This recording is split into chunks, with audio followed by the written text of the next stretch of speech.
Sa loob lamang ng 48 oras, higit 500 kababayhang Irani ang dumating sa Pilipinas nang hindi inaasahan at pagkatapos nito, nagsimulang tingnan ng buong mundo ang Pilipinas ng kakaiba. Ngunit ang tanong ay, bakit Pilipinas? Ano ang kanilang tinatakasan at anong katotohanan ang nakatago sa likod ng lahat ng ito? Ngayon, dadalhin ka namin sa isang kwento na maaring magpabago sa iyong pananaw sa Pilipinas magpakailanman. Malapit ng mag-alas 2 madaling araw, ang Ninoy Aquino International Airport na dapat ay tahimik ay puno na di pangkaraniwang aktibidad. Maliwanag ang runway lights na tila naghahanda para sa isang bagay na napakalaki para ipaliwanag. Ilang sasakyan ng ahensya ng gobyerno ang nakaparada ng maayos. Ang maopisyal ng Bureau of Immigration ay mabilis na tinawag. Nagsimulang makahalatang may malaking balita ang ilang mamamahayag, ngunit wala pa ring nakakalam kung ano ang eksaktong nangyayari. Pagkatapos, dahan-dahang lumapag ang unang charter plane, sinundan ng isa pa at isa pa. Sa loob lamang ng ilang oras, ang listahan ng mga pasahero na kumalat ay lumikha nga agad na pagkagulat dahil halos lahat sila ay kababayhang galing Iran. At hindi lamang 10 o 100 kundi umabot sa 500 sa lupang 48 oras. Ang mas nakakagulat pa ay walang paunang anunsyo, walang opisyal na pagtanggap, at walang malinaw na pahayag mula sa gobyerno sa simula. Karamihan sa mga kababayhan ay nakasuot ng simpleng damit. Ang ilan ay may dalang bata, ang ilan ay may maliit lamang na bag, at ang ilan ay bumaba ng eroplano na may pagot na tingin tila ilang gabi nang walang tulog. Ngunit sa mga mata nilang iyon ay mayroong isang bagay na makatulad, ang paasa na hindi pa namamatay. Nagsimulang akayin ng mga opisyal ng Pilipinas ang maito sa isang espesyal na daan ng may pag-ingat. Mabilis na lumitaw ang mga interpreter ng Persian, tila lihim na pinahandaan ang lahat. Nagsimulang lumakas ang bulungan sa paliparan. Sino sila? Ano ang kanilang tinatakasan? Bakit Pilipinas? Nalitawan ang matanong sa social media sa loob lamang ng ilang minuto. Isang litrato lamang ang nagpabago sa buong gabi sa isang magulong umaga. Ang litrato ngang isang babaeng nasa katanghaliang gulang na humalik sa sahig ng paliparan pagkatapos makapasa sa immigration checkpoint ay na-share ng daan-daang libong beses sa loob ng ilang oras. Walang mahabang deskripsyon, mayroon lamang maikling pangungusap na nagpahinto sa buong mundo sa pag-scroll. Hindi sila dumating para magbakasyon, dumating sila sa isang lugar na naniniwala pa rin na ang tao ay maaring magsimulang muli. Kinaumagahan, gumising ang Pilipinas na may tanong na walang sinumang makasagot agad at ito ay simula pa lamang ng kwento na magpapatingin sa buong mundo sa maliit na bansang ito ng kakaiba. Nang kumalat ang balita sa buong mundo, sinubukan ng maraming ahensya ang balita na hukayin ang katotohanan mula sa mahigpit na nakatagong mga dokumento ng paglalakbay. Ngunit habang mas hinuhukay nila, mas natuklasan nilang ang paglalakbay ng 500 kababayhan na ito ay hindi pangkaraniwang kaganapan. Maraming pangalan sa kanila ang hindi lumilitaw sa mga pampublikong sistema tulad ng mga karaniwang turista. Ang ilan ay dumating na may emergency visa, ang ilan ay may espesyal na dokumento ng proteksyon. Habang dose-dose ng iba pa ang nasa ilalim ng koordinasyon ng nga internasyonal na organisasyon ng karapatang pantao, nanatiling tahimik ang gobyerno ng Pilipinas sa halos kalahating araw hanggang sa bandang hapon ay maikling. Nagpahayag ang tagapagsalita ng gobyerno na may operasyong Makataw ang Pilipinas, na kinikipagsa ni puwersa sa maraming panig upang tulungan ang mga kababayhan na nasa mataas na peligro sa ibang bansa. Ngunit ang pahayag na iyon ay nagdulot lamang ng mas maraming pagdududa dahil ang salitang mataas na peligro ay hindi nagpaliwanag kung ano ang kanilang pinagdaanan. Samantala, isang malayang mamamahaya na nagngangalang Maria ang nakakuha ng ilang impormasyon mula sa isang source sa paliparan, isang bahagi ng listahan ng mga pasahero na may espesyal na simbolo sa tabi ng maraming pangalan tulad ng doktor, propesor, mamamahayag, inhinyero, abogado, at aktivista. Nagsimulang maintindihan niya na ang grupong ito nga kababayhan ay maaring hindi lamang karaniwang ma-refugee, kundi mga taong may mahalagang papel sa kanilang sariling lipunan at maaring bantaan dahil sa kanilang paninindigan, sa kanilang pinaniniwalaan. Sinimulan ni Maria na sundan ang mga ito sa isang pansamantalang shelter sa isang probinsya malapit sa Metro Manila na itinalaga bilang isang saradong lugar. Nakita niya ang maambulansya na pumapasok at lumalabas. nakita niya ang mga voluntaryong Pilipino na patuloy na naghahatid ng pagkain, inuming tubig, damit para sa mga bata, at kumot. Walang nakakaalam kung sino ang nagsimulang mag-organisa ng maito, ngunit patuloy na dumadaloy ang tulong. Tila sabay-sabay na nagpasya ang maraming Pilipino nang hindi na naghihintay ng utos mula kanino man. Kinagabihan, ininterview ni Maria ang isang babaeng nakakapagsalita ng Ingles. Ayaw niyang sabihin ang kanyang tunay na pangalan, ngunit sinabi niya nang nanginginig ang boses. Hindi kami tumakas dahil mahina kami, tumakas kami para mabuhay, at marahil para bumalik na mas malakas. Ang pangungusap na iyon ay parang martilyo na bumaksak sa dating pag-unawa ng buong mundo. Marami ang nagsimulang magtanong muli.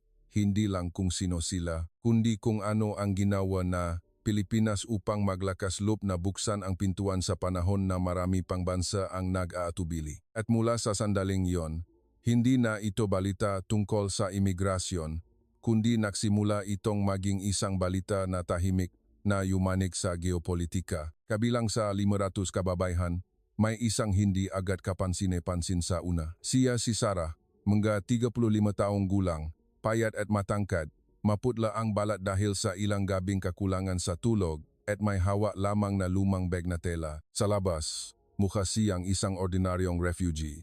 Ngunit nang mapansin ni Maria na binibigyan siya na espesyal na atensyon ng maraming opisyal, nagsimulang malaman ng mamahayag ng babaeng ito ay maaring may kakaiba. Sa unang gabi sa shelter, halos hindi hinawakan ni Sarah ang pagkain. Umupo lang siya ng tahimik sa tabi ng bintana, tinitignan ang malalayong ilaw ng Metro Manila, tila hindi pa rin siya makapaniwala na ligtas siya, hanggang sa dinalhan siyang isang voluntaryo ng mainit na tsaa, at ngumiti siya sa unang pagkakataon. Ang ngiting iyon ay napakaliit ngunit puno ng pagod. Tila matagal na niyang pasan ang buong mundo. Ayaw ni Sarah na ikwento ang kanyang sarili kanino man, ngunit kinabukasan, inabot niya kay Maria ang isang flash drive at sinabi lamang, "Kung isang araw, nawala ako, tulungan mong mailabas ito." Nang buksan ni Maria ang laman, nanlamig ang kanyang makamay dahil hindi lamang ito ordinaryong dokumento, kundi napakaraming impormasyon, mga listahan ng makababaihan na inabuso, ebidensya ngang di makatarungang pag-aresto, video ngang testimonya, audio recording, at mga dokumento na nagtuturo sa isang network ng kapangyarihan sa gitnang silangan na matagal nang sumusubok patahimikin ang maraming kababaihan sa loob ng maraming taon. Si Sarah ay dating human rights lawyer. Hindi lamang siya isa sa mga tumatakas, kundi siya ang nagplano upang sistematikong mailabas ang daan-daang kababaihan. Isa siya sa mga nakakaalam ng ruta, nakakaalam ng pangalan, nakakaalam kung sino ang hinahabol, at nakakaalam din kung bakit ang Pilipinas ang naging huling posibleng destinasyon. Maraming bansa ang mas ligtas, maraming bansa ang mas mayaman, tanong ni Maria. Tiningnan siya ni Sarah ng diretso bago dahan-dahang sumagot. Ngunit hindi lahat ng bansa ay titingin sa amin bilang tao bago nila kami tingnan bilang problema. Ang sagot na iyon ay nagpatahimik kay Maria dahil hindi ito isang magandang papuri, kundi ito ang sumasalamin na ang pangalan ng Pilipinas sa paningin ng nawawalan ng pag-asa ay maaring mas makahulugan kaysa sa alam ng mga Pilipino mismo. Nang gabing iyon, kumalat ang balita na may ilang panimula sa ibang bansa ang sumusubok na bigyan ng presyon ang Pilipinas upang agad na ibalik ang ilang kababaihan. Biglang nagbago ang buong kwento mula sa isang misyon ng pagliligtas tungo sa isang pambansang pustahan, at si Sarah ay hindi na lamang isang nakaligtas, kundi siya ang naging susi sa katotohanan na hindi dapat makita ng mundo ngunit malapit nang makita. Pagkalipas lamang ng 24 oras, ang balita tungkol sa 500 kababaihang Irani sa Pilipinas ay hindi na lamang isang viral sa social media, kundi ito ay naging headline sa mga pangunahing media sa buong mundo. Tinawag ito na mega istasyon nega balita sa Europa na ang tahimik na paglilikas na yumanig sa diplomasya, habang ang ilang media sa Asya ay nagtanong kung bakit naglakas loob ang Pilipinas natanggapin ang responsibilidad na ito sa panahon na maraming bansa ang piniling umiwas. Nagsimulang maglabas ng maingat na pahayag ang ilang gobyerno ng ibang bansa. Pinuri nga maorganisasyon ng karapatang pantao ang Pilipinas sa pagpapakita ng makataong katapangan, ngunit sa kabilang banda, nagsimula namang tahimik na kumilos ang ilang maimpluwensyang grupo sa pamamagitan ng diplomatiko at ekonomiyang channels. May madi-opisyal na ulat na ang Pilipinas ay nakakaranas ng matinding presyon upang limitahan ang pagkalat ng impormasyon at kontrolin ang pakikipag-ugnayan sa media sa Metro Manila. Ang kapaligiran ay naging tensyonado na hindi pa kailanman nakita. Ang mga pansamantalang shelter ay pinatas ang seguridad. Pinaladyo ang mga mamamahayag. Kumalat ang mga plainclothes na opisyal sa paligid NH lugar habang maraming Pilipino ang nagsimulang mag-post ng nga mensahe en suporta sa mga kababayhan na iyon gamit ang simpleng mga salita tulad ng maging ligtas ka, maligayang pagdating sa Pilipinas at sana ay makapagsimula kayong muli. Ang pinaka-nakakagulat na pagbabago ay hindi nangyari sa politika, kundi sa puso nga mamamayan. Nang magsimulang magpadala ng libreng pagkain ang ilang tsarinderya, nag-alok ang ilang pribadong paaralan ng kwota para sa mga batang kasama sa paglalakbay, nagpahayag ang ilang pribadong ospital ng libreng pagsusuri sa kalusugan, at 2 universidad ang nagsimulang magsalita tungkol sa emergency scholarships para sa mga kababayhan na gustong magpatuloy ng pag-aral. Si Maria, na halos hindi natutulo sa pagsubaybay sa kwento, ay nagsimulang makita na ang balitang ito ay hindi lamang yumanig sa mundo dahil sa bilang na 500 katao, kundi ito ay yumanig dahil ipinapakita ng Pilipinas. Ang isa pang panig na hindi madalas nakikita ng mundo sa labas. Iyon ay ang bansa na madalas tingnan bilang lugar ng turismo, masasarap na pagkain at mga ngiti, ay nakatayo sa isang bagong papel na mas malalim. Nang gabing iyon, nakatanggap si Sarah ng isang misteryosong mensahe sa kanyang pansamantalang telepono. Isang maikling pangungusap lamang ito sa Persian na nanganghulugang alam na nila kung nasaan ka. Agad siyang inilipat ng mga opisyal ng Pilipinas mula sa shelter. Sa gitna ng pakalito at takot na nagsimulang kumalat sa iba pang kababayhan. Ang ilan ay umiyak, ang ilan ay mahigpit na niyakap ang kanilang maanak. Ang ilan ay paulit-ulit na nagtanong, ibababa ba kami? At iyon ang sandali na kinailangan ng Pilipinas na gumawa ng isang mahalagang desisyon. Hindi lamang kung pansamantalang tatanggapin ang mataong ito o hindi, kundi kailangan nitong pumili kung maninindigan sa mga prinsipyo nga pagiging makatao hanggang sa huli o urong kapag nagsimulang dumating ang presyon mula sa labas ng mundo sa lahat ng direksyon. Sa isang gusali ng gobyerno, nagkaroon ng lihim na pagpupulong na tumagal ng ilang oras. Kasama ang mga panig ng seguridad, Department of Foreign Affairs, mga ahensya ng humanitarian, at mga international legal advisor. Alam ngang lahat na ang desisyong ito ay hindi magtatapos lamang sa kwento ng 500 kababayhan, kundi ito ay magpapakita ng paninindigan ng Pilipinas sa mundo. Sa mesa ng pagpupulong, may makakapal na folder ng mga dokumento na nakahanay. Ang ilang ulat ay nagsasabi na 12 ng kababayhan sa grupong ito ay nasa panganib ng buhay kung ibabalik. Ang ilan ay mahalagang saksi sa mga kaso ng paglabak sa karapatang pantao. Ang ilan ay mamamahayag na naglantat ng mga network ng kapangyarihan. Ang ilan ay maguro, hukom o doktor na tumangging makipagtulungan sa mapanupil na sistema sa kanilang sariling bansa. Ang problema ay, kung bibigyan ng Pilipinas ng bukas na proteksyon, maaaring magdulo ito di mabiling diplomatic repercussion. Ngunit kung mananatili ang Pilipinas na tahimik o pipili ng masyadong ligtas na paraan, ang buhay ng mga kababayhang ito ay maaring hindi na kailanman maging tulad ng dati. Kasabay nito, sa labas ng silid ng pagpupulong, ang online world ng Pilipinas ay naging mainit ng hindi inaasahan. Ang hashtag tungkol sa pagtulong sa mga kababayhang Irani ay umakyat sa TikTok. Maraming mamamayan ang hindi nag-debate sa mataas na antas ng politika, kundi nagsalita sa simpleng wika na kung may tumatakas para sa kanilang buhay, dapat muna tayong tumulong. Ang pakiramdam na ito ay nagbigay nga isa pang uring presyon, isang presyon mula sa pagiging makatao. Sa pansamantalang shelter, nagsimulang mag-drawing ang isang maliit na bata gamit ang mga Crayola na ibinigay ng mga voluntaryong Pilipino. Sa larawan, may isang bahay, isang bandila ng Pilipinas, isang mapusyaw na asul na kalangitan, at maraming babae na nahahawakan ng kamay. Ang larawan na iyon ay na-post online ng isang voluntaryo bago ito kumalat sa buong mundo ng hindi kapani-paniwalang bilis. Makakaiba ang interpretasyon nga tao, ngunit halos lahat ay nakaramdam ng isang bagay. na ang kwentong ito ay hindi maaring hatulan sa pamamagitan lamang ng interes. Sa kalagitnaan ng gabi, sa wakas ay lumabas ang desisyon mula sa silid ng pagpupulong.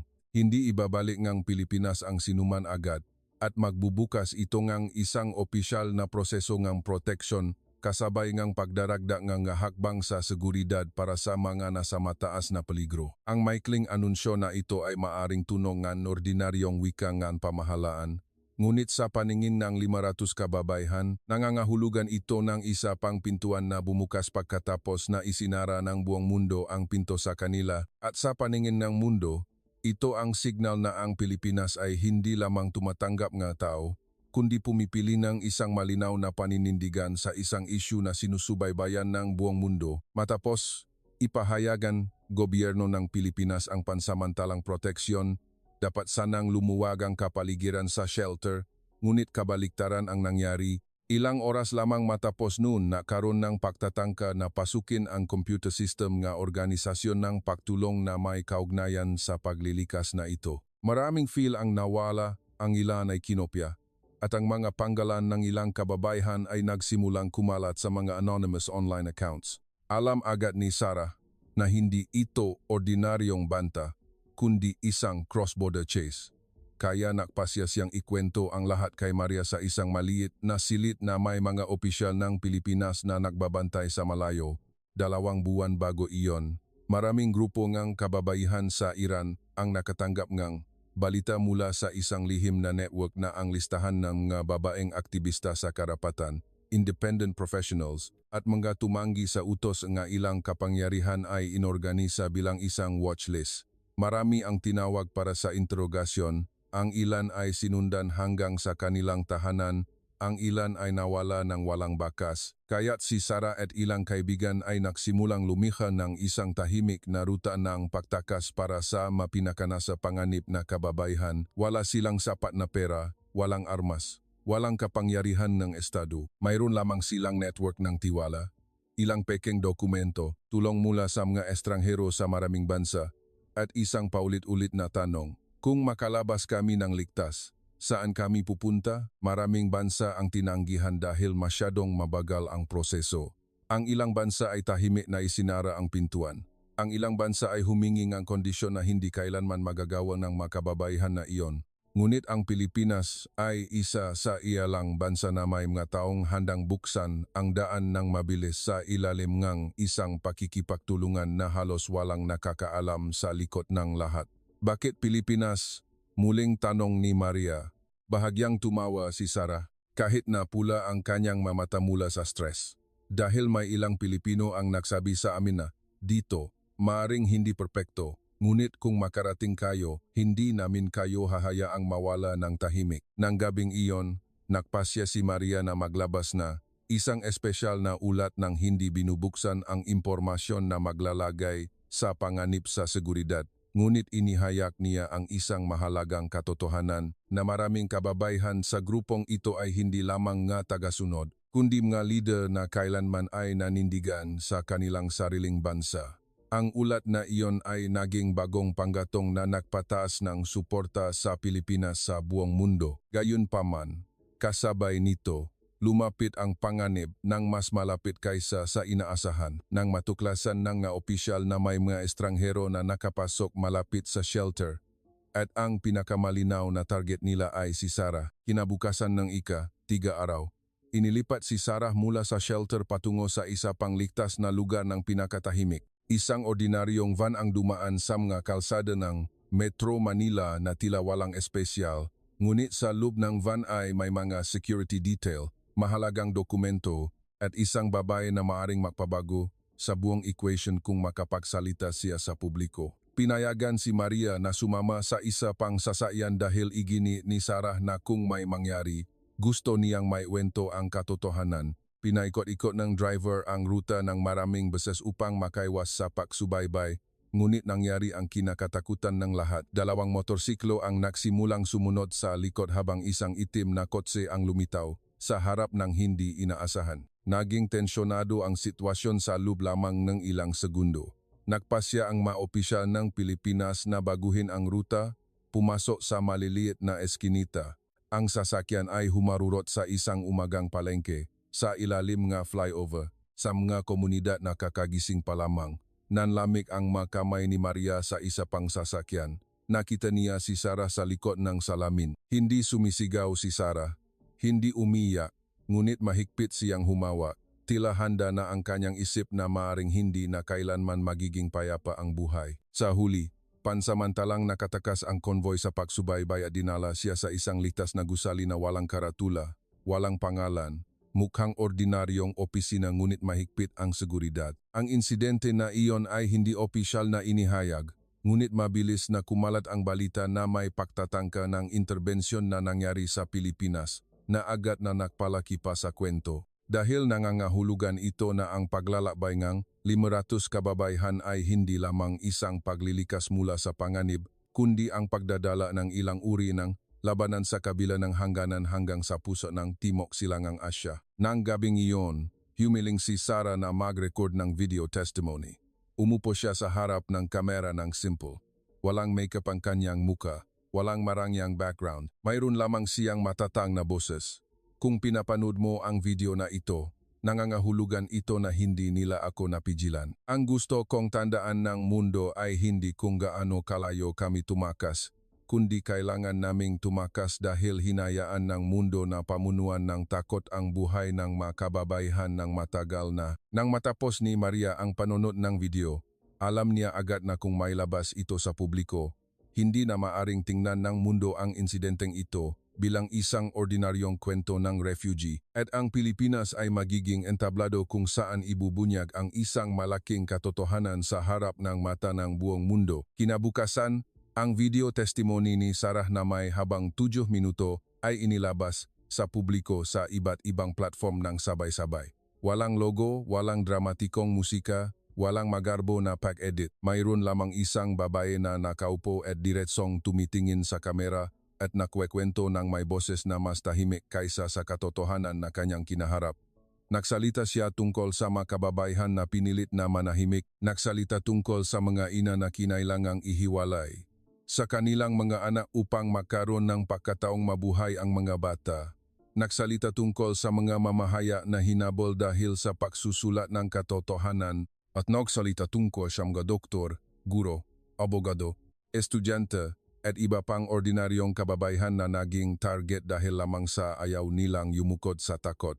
Ngunit ang bahagi na nagpahinto sa buong mundo sa pakikinig ay ang huling nga pangungusap ng video.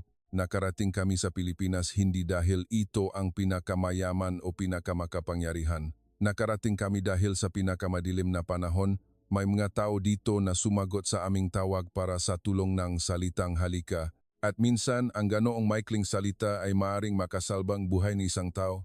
Ang video na ito ay sumabog sa online world sa loob ng wala pang kalahating araw. Nagsimulang magsalita ang mga human rights activists, politiko, akademiko, at ordinaryong tao mula sa maraming bansa tungkol sa Pilipinas bilang isang lugar ng makataong katapangan. Nagsimulang magtuon ng pansin ang mga pangunahing ahensya ng balita hindi lamang sa kapalaran ng 500 kababayan, kundi sa kung bakit ang Pilipinas ay nagawang gawin ang isang bagay na hindi nagawa ng maraming bansang maunlad. Sa Pilipinas mismo, ang video na iyon ay na-share ng 10,000 beses na may mga Filipino caption. Ang ilan ay nagsabing umiyak sila habang nanonood.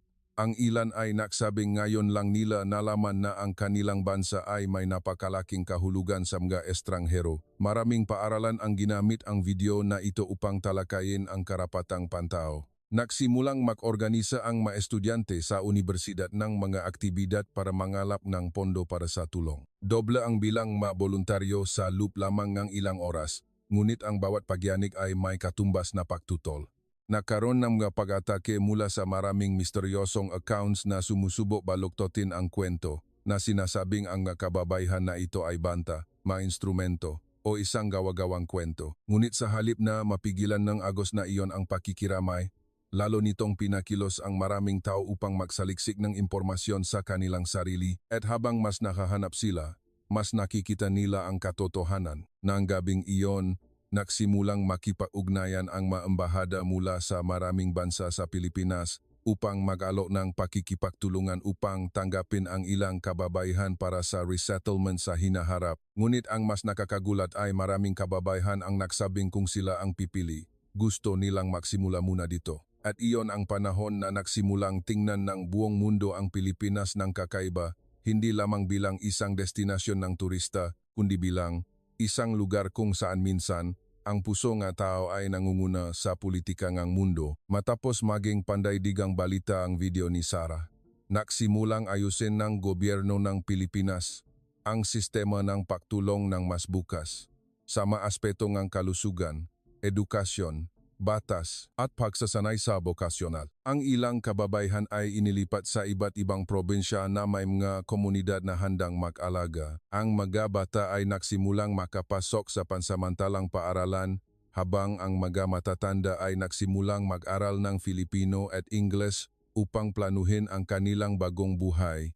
Ang nakakagulat sa maraming kababaihan ay hindi lamang ang seguridad, kundi ang informal na init ng mga Pilipino.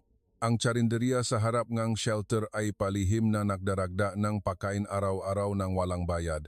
Ang ilang driver ng tricycle ay tumangging tumanggap ng bayad kapag nalaman nilang ang kanilang pasahero ay isa sa mga Irani. Ang mga estudyanteng Pilipino ay sumulat ng mga welcome card na may nangingini na sulat kamay, ipinadala sa shelter na nagsasabing sana po ay maging masaya kayo muli. Si Sarah mismo ay nagsimulang magbago ng malaki mula sa unang gabi. Nagsimula siyang makatulog, makakain, at mas madalas nang ngumiti. Isang araw, lumabas siya at tiningnan ang mahinang ulan sa ilalim ng bubong ng gusali bago sabihin kay Maria, "Kakaiba, ang ulan dito ay hindi nakakatakot sa akin." Bahagyang tumawa si Maria at nagtanong, "Paano ang ulan sa bahay?" Sandaling natahimik si Sarah bago sumagot, "Sa bahay, kapag may masyadong malakas na tunog, laging kami ay nagugulat." Ang maikling pag-uusap na iyon ay nagpaintindi kay Maria na ang pagtakas ay hindi lamang paglipat ng bansa, kundi ito ay ang dahan-dahang pagtuturo sa puso na ang katahimikan ay hindi laging kailangang sundan ng panganib. Samantala, maraming iba pang kababaihan ang nagsimulang ikwento ang kanilang sarili. Ang ilan ay dating chef at nagsimulang magluto para sa kanilang mga kaibigan. Ang ilan ay gurong musika, ang ilan ay nagturong pananahi, ang ilan ay tumulong magsalin ng wika para sa mga opisyal ng Pilipinas. Dahan-dahang nabuo ang isang bagong uri ng relasyon sa pagitan ng mga dating tumatanggap ng tulong at ng mga taong nagsimulang makita na mayroon silang potensyal na maging natagalikha din. Patuloy na sinusubaybayan ng pandaigdigang media ang kwento, ngunit ang mga larawan na ipinadadala ay nagsimulang magbago mula sa kalungkutan at kagipitan tungo sa mga larawan ng muling pagkabuhay. Ito ay isang larawan na kasing lakas ng drama dahil ipinapakita nito na kapag ang tao ay nabiyan ng sapat na litas na lugar, hindi sila titigil sa pagkalitas, kundi magsisimula silang bumuo ng bagong kinabukasan. At ang kinabukasan na iyon ay nagsisimula sa Pilipinas ng seryoso. Isang linggo matapos magsimula ang kaganapan, ang pangalan ng Pilipinas ay binanggit sa maraming internasyonal na forum sa mga isyu ng pagiging makatao, karapatan ng kababaihan, at cross-border cooperation. Maraming internasyonal na analis ang umamin na walang sinumang umasa na ang Pilipinas ang magiging sentro ng kwentong ito, at lalo nang walang sinumang umasa na haharapin ito ngang Pilipinas ng may matatag ngunit tahimik na paninindigan. Ang ilang artikulo sa European media ay nagsulat na ang Pilipinas ay hindi lamang nagbukas ng pintuan, kundi nagbukas ng bagong imahe para makita ng mundo, habang ang mga iskolar ngang geopolitika ay nakita na ang desisyon ng Pilipinas na ito ay sumasalamin sa isang bagong uri ngang kapangyarihan ng isang medium-sized na bansa.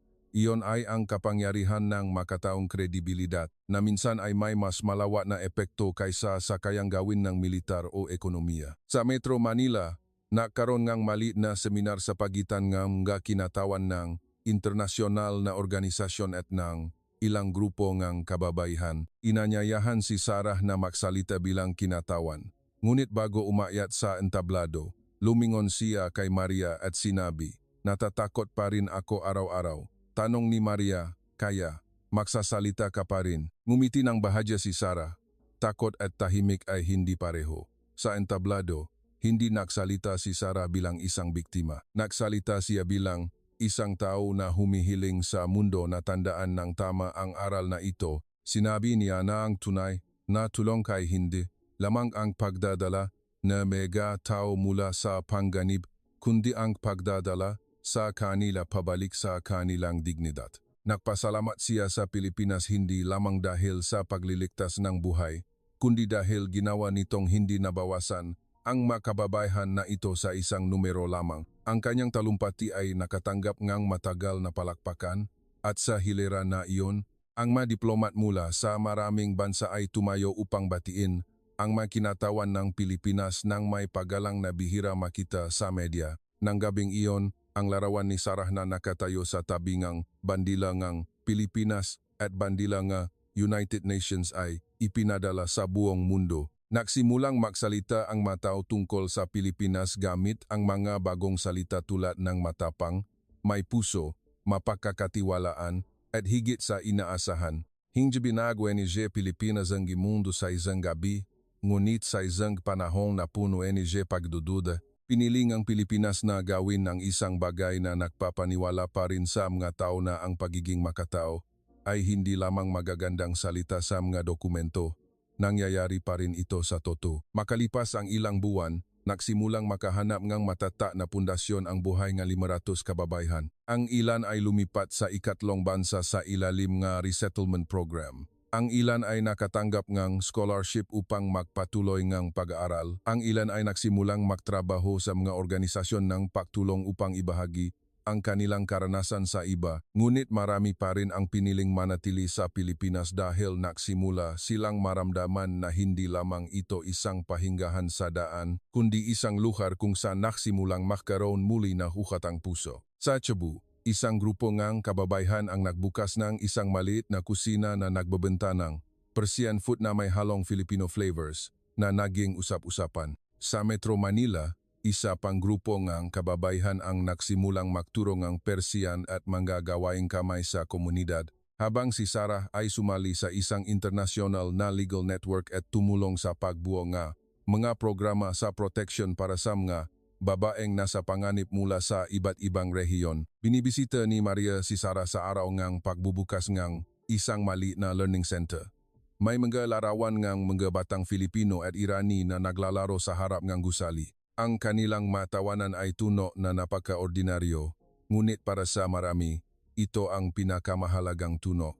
Dahil ito ang tuno ng buhay na hindi na kailangang magtago. Ano sa tingin mo ang tahanan? Tanong ni Maria. Tiningnan ni Sarah ang mabata na nagdo-drawing sa sahig bago dahan-dahang sumagot. Dati, akala ko ang tahanan ay kung saan tayo ipinanganak. Ngayon, akala ko ang tahanan ay kung saan hindi tayo kailangang matakot na magsalita ng totoo at mawala. Ang sagot na iyon ay nagpatahimik kay Maria. Lumingon siya sa maliit na karatula sa harap ng gusali na nakasulat sa Filipino, Persian at Ingles. Ang kahulugan ay isa, bagong simula, Pilipinas. Kaya, ang Pilipinas sa paningin ng mga kababayang ito ay hindi lamang ang bansang nag-abot ng tulong sa pinakamalalang krisis, kundi isang lugar na nagbigay ng pagkakataon sa kanila na buuin muli ang kanilang sarili, isa-isang piraso. At habang lumilipas ang panahon, natuklasan din nga Pilipino ang isang mahalagang bagay na ang pagtulong sa isang tao ay hindi nagpapahina sa bansa. Sa kabaliktaran, nagbibigay ito nga halaga sa bansa sa paraan na hindi masusukat ng GDP o anumang ranggo.